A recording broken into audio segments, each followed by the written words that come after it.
All right, the next theory that we're going to take a look at is Vygotsky's theory of development, which is also the sociocultural theory of development. So, building upon the importance of social interaction, Vygotsky studied the role that social interaction plays in the development of cognition. So, he was really focused on the social interaction between children, which are obviously growing, so he focused on children and their growth development, the interactions they had with those around them, in the development of their cognition and their higher order learning. Now, Vygotsky actually, unfortunately, passed away at a very young age. He was only 38, so much of his theory was left unfinished, but from what we do know of what he did discover and what he did theorize, gives us a lot of insight into this theory of development. So, Vygotsky developed this theory, and he said that babies have elementary mental functions, and there are 4 of them. So these elementary mental functions, I'm going to just write shorthand, MF for mental functions. So he said there are 4 of them. One of them is attention. So we have attention, we have sensation, as babies, remember. We have perception, and we also have memory. So these are the 4 elementary mental functions that babies have. Now, eventually, through interaction with their environment, the sociocultural environment, these elementary mental functions are developed into more sophisticated and effective mental processes or strategies.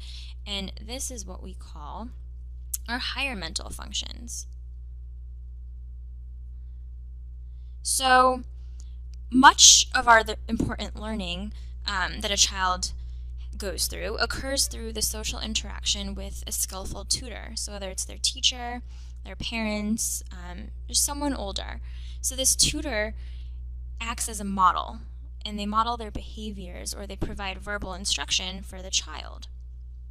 So the child often tries to understand the actions or instructions provided by the tutor, often the parent or the teacher, and then they internalize it, and they use that to actually guide and regulate their own performance.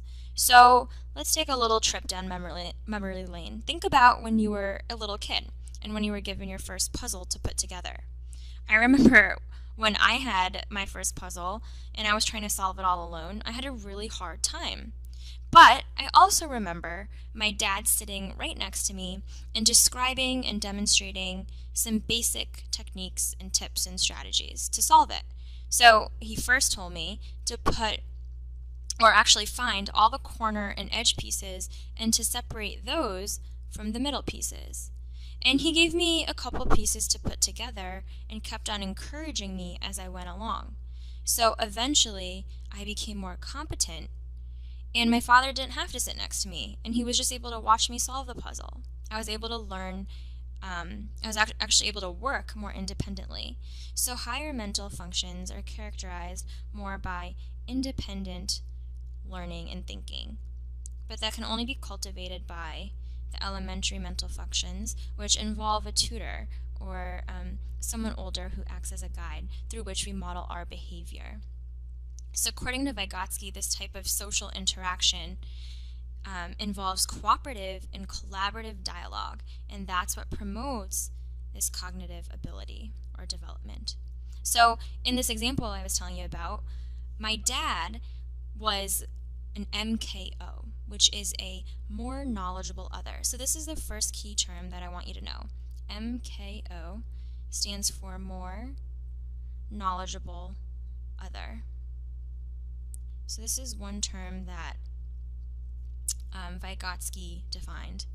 So the more knowledgeable other is basically someone who has a better understanding or a higher ability level than the learner, which in this example was me. I was the learner. So this MKO has a higher level of understanding and ability with respect to whatever the task is at hand. So in this case, my dad was an MKO because he had a better understanding of how to put the puzzle together than I did. So an MKO is someone else But then we have to add in that sociocultural factor. So the interaction of myself, which is right here, with the MKO, the other person, is what leads to learning, which we'll put over here. And it's what also leads to these higher mental functions and independence. Now, the second key term that I want you to know is called the zone of proximal development. So ZPD for short, but I'll just write it out here. So it's called the zone of proximal development.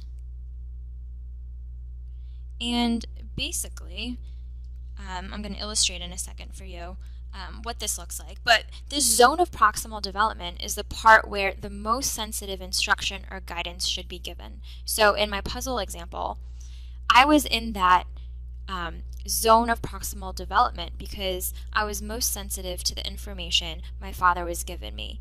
I was between the ability of being able to do something and not being able to do something. And then that zone of guidance that I received is what allowed me to transition from the set of skills I already have to a more expanded set of skills by learning and going beyond what I had already known. So this is what develops these higher mental functions. So let's pretend that this is our right here. I'm going to draw a box. And this box right here represents everything that's beyond our reach and what we can't do. So I'm going to put a big can't do over here. And then this little circle inside over here represents everything we can do currently. In our current state, it's what we can do. And according to Vygotsky, this zone of proximal development is the link between the two. Right in here, your ZPD. And that is the zone or the area that's most sensitive to instruction or guidance that allows the learner or child to develop the skills they already have and to use it on their own and go beyond into the areas they can't do to expand that learning.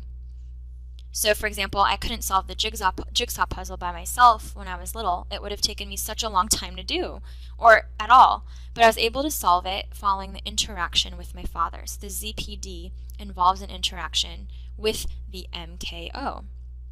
And eventually I developed that competence of that skill that I can also use in the future. So this arrow right here, I'm just going to show you, is what represents all of our learning and our development. Now, another important part of Vygotsky's theory was the importance of language. So I'll put that right over here. Number 3 is language. So according to Vygotsky, he said that language is the main means by which adults transmit info to children, and it's also a very powerful tool of intellectual adaptation. So he looked at private speech. Now, private speech is also called internal speech. It's when people talk out loud to themselves, which happens most likely with what type of population? Do adults speak out loud to themselves a lot, or do children? Well, it's actually children. Most children engage in private speech. And Vygotsky, sees this as a way for children to plan activities and strategies, and this aids in their development, this act of speaking to themselves, talking out loud. So he said that language is therefore an accelerator to thinking and understanding. So children who engage in large amounts of private speech are actually much more socially competent than children who do not use it that much. So he believed that language develops from social interactions for communication purposes.